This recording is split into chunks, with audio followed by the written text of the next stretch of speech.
Runner scooty 2022-এর registration সহ এই গাড়িতে কিন্তু এলপিজি করা আছে।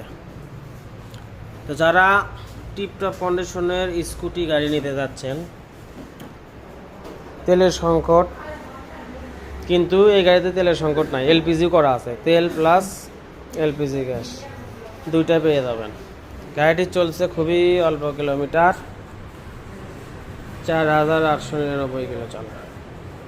তো যারা লাখের নিচে বাজেট স্কুটি খুঁজতেছেন নাম্বার সহ, তাদের জন্য এই গাড়িটি, আপনারা এই গাড়িটি অনায়াসে নিতে পারেন।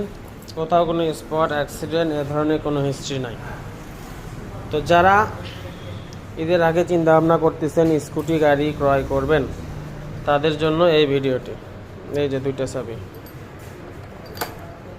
তো এই গাড়ি ক্রয় করতে যে স্ক্রিনে দেওয়া নাম্বার, এই নাম্বারে যোগাযোগ করবেন, গাড়ি বিস্তারিত আরও ভালোভাবে জানতে পারবেন। এই গাড়ির দাম পড়বে ফিক্সড প্রাইস 92,000